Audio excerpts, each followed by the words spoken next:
Recording में देखा गया है कि आपका बद्दल से पैसों पर झगड़ा हुआ था। आप बहुत गुस्से में थी।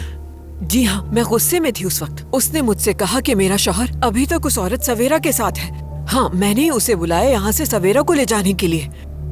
मैं तो सिर्फ अपने शौहर और अपने घर को बचा रही थी, और मैं अपने शौहर को नुकसान पहुँचाने का बिल्कुल नहीं सोच सकती। उसने पैसे मांगे थे मुझसे।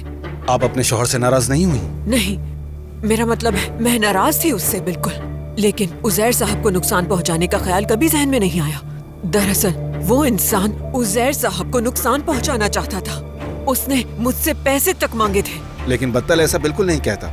वो कहता है कि उसने आपसे पैसे लिए और बदले में मिस्टर उजैर पर हमला किया। इंस्पेक्टर साहब, ऐसा बिल्कुल नहीं है। इल्जाम है ये मुझ पर। आखिर आप कैसे ऐसे शख्स की बात पर यकीन कर सकते हैं जिसकी कोई इज्जत ही नहीं है मुआशरे में? और देखे, मैं रोशन कौरमान हूँ। मेरे खानदान का इज्जत और वकार आपके सामने है। आपको अपनी शौहर की तरफ से धोखा मिला है। ये आपकी इज्जत और साख दोनों को नुकसान पहुंचा सकता है। मामला खामोशी से बंद हो जाना चाहिए था। मैं माजी में भी अपने शौहर के साथ मसाइल का सामना कर चुकी हूँ, लेकिन अपने शौहर और अपने घर को कभी नुकसान नहीं पहुंचाया। इस वक्त सिर्फ अपने खानदान की फिक्र है मुझे। मुझ पर यकीन करें कि मैंने ऐसा कुछ नहीं किया है कि जिससे मेरे खानदान को नुकसान पहुंचे। मेरी गुजारिश है, उस वीडियो के बारे में मेरे शौहर और मेरे बेटे को ना बताएं तो बेहतर है, क्योंकि मैं नहीं चाहती कि साजिश की वजह से मेरा खानदान तबाह हो जाए। ये नाइंसाफी होगी। ये मामला अदालत तक जाएगा। नामुमकिन है कि आपके खानदान को पता ना चले।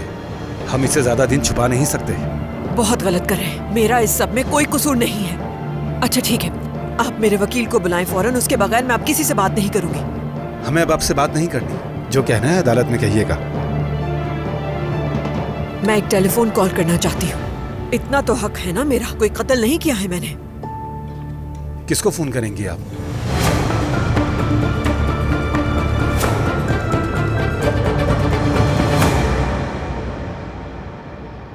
ठीक है, बहुत खूब। मैं फौरन दस्तखत कर रहा हूं। रोशन की भी दस्तखत होने चाहिए। ये मेरी जगह नहीं है। आपको थोड़ा सा सोचना चाहिए। गौर करने की कोई जरूरत नहीं। मतलब, और वैसे भी आप हमारे वकील हैं, कोई खानदानी बुजुर्ग तो नहीं है ना जो आपसे राय मांगी जाए। मैं तो सिर्फ आपको बता रहा था। इसे मैं खुद लेकर जाऊंगा। उनसे मेरा मिलना भी बहुत जरूरी है। आप एक काम कीजिए कि उनसे मेरी मुलाकात का फौरन बंदोबस्त कर दीजिए। ठीक है उजैर साहब।